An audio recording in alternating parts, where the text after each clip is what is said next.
Hello everyone, my name is Sally. Welcome back to my video. Today is the day 16 of my reading challenge. And the more you repeat this pattern, the less likely you become to question what you're doing and why you're doing it. I once heard of a retail clerk who was interested to cut up empty gift cards after customer had used up the balance on the card. One day, the clerk catch out a few customers in the row who purchased with gift cards. When the next person walked up, the clerk swept the customer actual credit card, picked up the scissors, and then cut it in half, entirely on autopilot, before looking up at the stunned customer and realizing what had just happened. Another woman I came across in my research was a former preschool teacher who had switched to a cabaret shop. Even though she was now working with adults, her old habits got kicking, and she kept asking coworkers if they had washed their hands after going to the bathroom. I also found the story of the man who has spent years working as a lifeguard and would okay, I'm sorry. I will check this word again. Occasionally yell walk whenever he saw a child running. Over time, the cues were sparked our habits become so common that they are essentially invisible. The dress on the kitchen counter, the remote control next to the couch, the phone in our pocket, our responses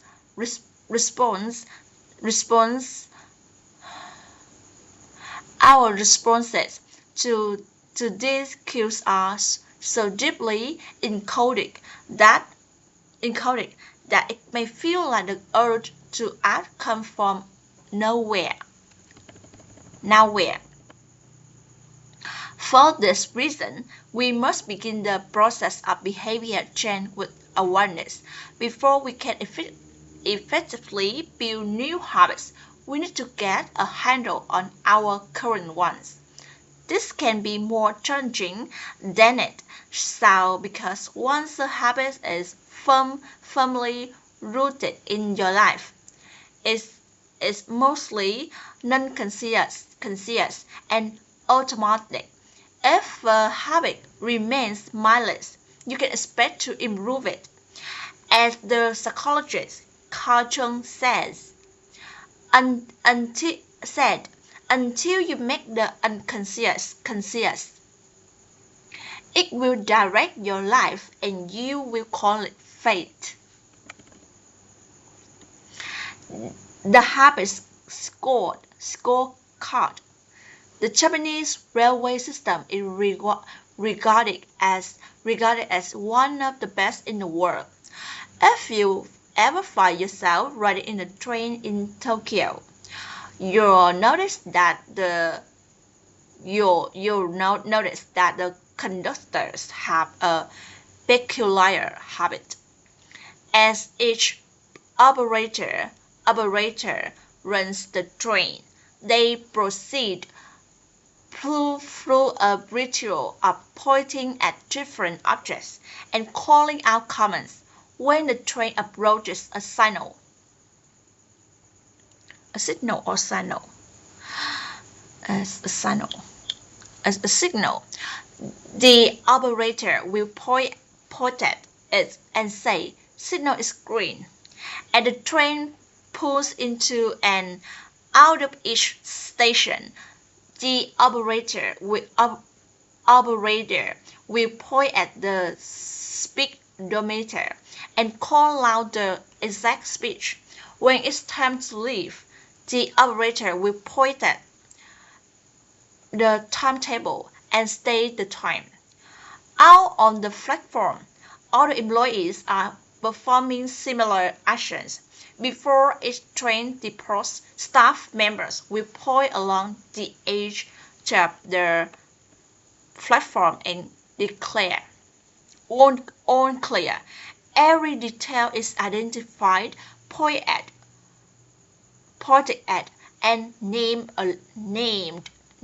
aloud. This process, known as pointing and calling, is a safety system designed to reduce mistakes. It seems silly, but it works incredibly well. Pointing and calling reduces errors by up to 80% and cuts accidentally by 30%. The MTA subway system in the New York City adopted a modified version that is point only, and within 2 years of implementation, incidents of incorrectly bursted subway fell 57%. Pointing and calling is so effective. Pointing and calling is so effective because it's raised the level of awareness from a non-conscious habit to a more conscious level. One more time, I will read this one more time. Pointing and calling is so effective because it raises the level of awareness from a non-conscious habit to a more conscious level. Because the train operators must use their eyes, hands, mouth, and ears, they are more likely to notice problems before something goes wrong. My wife does something similar whenever we are preparing to work out the door for a trip. She verbally calls out the most essential item in her packing list. "I've got my keys, I got my wallet, I've got my glasses, I got my husband." The more automatic our behavior becomes, the less likely we are to consciously think about it. And we've done something 1,000 times before. We begin to overlook things. We assume that the next time will be just like the last. We're so used to doing what we've always done. We're so to doing what we've always done that we don't stop to question whether it's the right thing to do at all. Many of our failures in the performance are largely attributable to lack of self-awareness. One of our greatest challenges in changing habits is maintaining awareness of what we are actually doing. Okay, one of our greatest challenges in changing habits is maintaining awareness of what we are actually doing. This helps explain why the consequences of bad habits can sneak up on us. We need a point and call. We need the point and call system for our personal lives. That's the origin of Habits Scorecard, which is a simple exercise you can use to become more aware of your behavior. To create your own, make a list of your daily habits. Here example of where your list might start. Wake up, turn off alarm, check my phone, go to the bathroom, weigh myself, take a shower, brush my teeth, put on deodorant, hang up towel to dry, get dressed, make a cup of coffee, and so on. Once you have a full list, look at each behavior and ask yourself, is this a good habit, a bad habit, or a neutral habit? If it's a good habit, write next to it. If a bad habit, right, minus. If is a neutral habit, right, equal. For example, the list above look like this. Wake up, turn on alarm, check my phone. It's a bad habit. Go to the bathroom, wake myself, take a shower, brush my teeth, put on the deodorant, hang up towel to drive, get dressed, make a cup of coffee or tea. The marks you give a particular habit will depend on your situation and your goals. For someone who is trying to lose weight, eating a bagel with peanut butter every morning might be a bad habit. For someone who is trying to bulk up and add muscle, the same behavior might be a good habit. It all depends on what you're working toward. Scoring your habits can be a bit more complex for another reason as well. The labels good habit and bad habits are slightly inaccurate. There are no good habits or bad habits. There are only effective habits. That's it. That is effective at solving problems. All habits serve you in some way, even the bad ones, which is why you repeat them. For this exercise, categorize your habits by how they will benefit you in the long run. Generally speaking, good habits will have the net positive outcomes. Bad habits have a negative outcomes.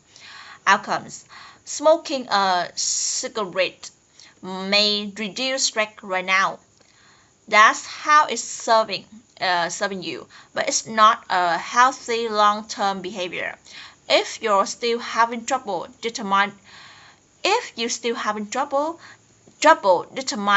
how to rate a particular habit, here is a question I like to use. Does this behavior have me become the type of person I wish to be? A question I like to use. Does this behavior have me become the type of person I wish to be? Does this habit cast a vote for or against my desired identity? Habits that reinforce your desired identity are usually good. Habits that conflict with your desired identity are usually bad.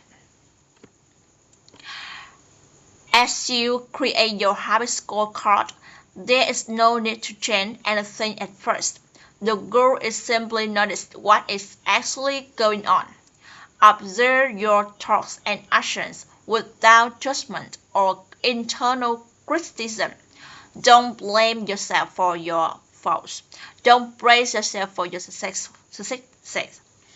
If you eat a chocolate bar every morning, acknowledge it, almost as if you were watching someone else. Oh no, how interesting that they good to just the thing. If you being it, simply notice that you are eating more calories than you should. If you waste time online, notice that you are spending your life in way that you do not. Notice that you are spending your life in a way that you do not want to. The first step to training bad habits is to be on the lookout for them.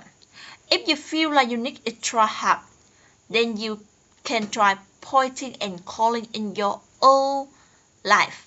Say out loud the action that you are thinking of taking, and what the outcome will be. If you want to cut back on the junk food habit, but notice yourself grabbing another cookie, say out loud, "I'm about to eat this cookie, but I don't need it. Eating it will cause me to gain weight and hurt my health." Hearing your bad habits spoken aloud makes the consequences seem more real.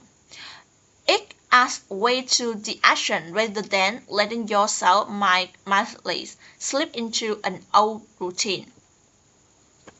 This approach is useful even you simply trying to remember to task on your to-do list. Just say it out loud. Tomorrow I need to go to the post office after lunch. Increases the odds that you're actually do it. You're getting yourself to you will actually do it. You're getting yourself to acknowledge the need for action, and that can make all the difference.